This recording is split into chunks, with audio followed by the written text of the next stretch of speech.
Hi, welcome to my quick review for 2011 for youth Japanese national teams. I'm going to talk about three youth age groups: the under 17s, the under 19s, and the under 23s.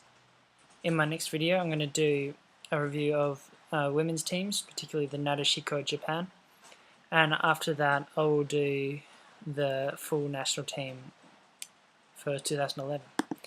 So to start with, I'll go over under 17s. They coached by Hirofumi Yoshitake, and it was an important year because they played in the under 17 World Cup, which this year was held in Mexico.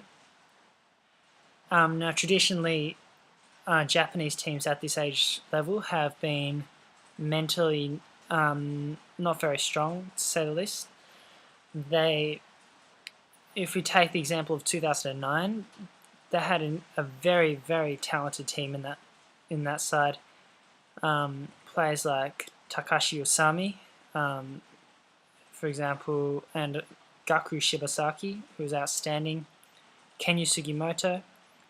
These all guys, they had a very, very talented team, but they didn't get past the group stage. In fact, they didn't even win a point. And this has been a bit of a pattern for a few years now, for a few generations now, where the under-17s haven't lived up to their potential at the under-17 World Cup. This year, it was a little bit different. They weren't going into the tournament. There weren't really any stars in that side that people were aware of. There wasn't, Yoichiro Kakitani like in 2007 or Takashi Iwanami like in 2009. This year it was a more collective team rather than any individuals that stood out. One player that people were looking forward to was Minamino from Suretsu Osaka, and he was expected to perform after he did very well in qualifying. In their World Cup, they were joining a group with Argentina, France, and Jamaica, and where they played very well. They started with I think it was a 1-0 victory. Well, they started with a win over Jamaica. A well-deserved win. They next played France, who looked massive, to be honest. When they lined up on the field, they just looked like men against boys there, but Japan dominated most of that game. They deserved to win that game, but unfortunately they got a 1-1 draw. But there was something very interesting about that game, which I'll get to in a sec. Then they played Argentina and beat them 3-1. So this was a very pleasant thing to see from an under-17 side. They mentally were very strong. There were some excellent players in that group that they had to face, especially France. They had some very talented players. But they came through the group, they topped the group and had 7 points, so that was good to see. In the round of 16, they played New Zealand, who had come through as one of the better third-place teams in, I can't remember which group, and Japan beat them 6-0. That was quite an easy game for them. They never looked in trouble. And in the last 8, they played Brazil, where they lost 3-2. So all in all, it was a promising tournament. I thought tactically that team was very, very impressive, and journalists were talking about how they're very mature for that age group. Yoshitake did a very good job, and I'm fairly sure that he's still the coach of the under 16, under 17 age group with the JFA, so that's good to see. More important, I'm sorry if there's noise in the background, it's raining on my roof, so yeah, I'll try to talk louder. Important things as far as players go: Minamino, who was expected to perform well, was disappointing. he played quite selfish, and I thought Yoshitaka did very well to leave him on the bench most of the time. Who else was there? I thought the standouts were the two centre-backs, Takuya Iwanami and can't remember his first name, but Ueda. He was very good. And Kawaguchi at right back was excellent. Also in goals, Japan had a guy called Nakamura, and he was absolutely brilliant, I thought. And that was very impressive to see, because in 2009, I can't remember who it was, but the goalkeeper was absolutely appalling. And in fact, in youth national teams for Japan previously, you always got that sort of jitters about the centre backs and the goalkeeper when playing against international opposition. Other than the back line, there was Fukai and Ishige. I can't pronounce his name.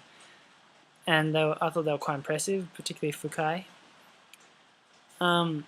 Musashi Suzuki, that was an interesting pick. He was picked for the team as a forward. I think he's half Jamaican descent or something like this. And he was a tall kid, I think about 180 centimeters. He was really bad, to say the least. He had a bit of an aggression to the game that the other players didn't, which was cool to see. But technically, he just wasn't really up to scratch with the other players, and he was incredibly frustrating to watch. His one really good contribution was an assist in the game against Argentina. But yeah, he was annoying. And yeah, there's a thing I mentioned before, in the game against France, I thought it was very interesting to watch the midfielders as they their ball winning skills against the French players, who were physically much bigger than them, and historically would have just brushed them aside. I have a feeling they've been taught to use their body a lot better, like physically taught, because they can't learn this thing in Japan where the players are more their size. Because the ball winning skills was very good, and they won. I would say they won more than half of their tackles. So okay, in under 19s, it looks like I have to make another video for the under 23s actually, because I've already got to 8 minutes. Anyway, under 19s, I'll briefly talk about them. They didn't have a very important year. Their main thing was they had to qualify for the under 19 AFC Championship for 2012. They were in a group with, can't remember all the teams, but the two important opponents were Thailand and Korea Republic. I think they played Guam and Vietnam or someone, I don't know, but Korea Republic or South Korea and Thailand were the important opponents. In the end, they were a little bit disappointing. They qualified as the best third place team in Asia, in East Asia. They lost 1-0 to South Korea and drew 0 with Thailand. Thailand topped the group. And I think they're having a good generation, but they were also the host nation, so that could be why. The team definitely needs to improve. I think they were missing a few players who are getting game time in the J League, but I'm not sure.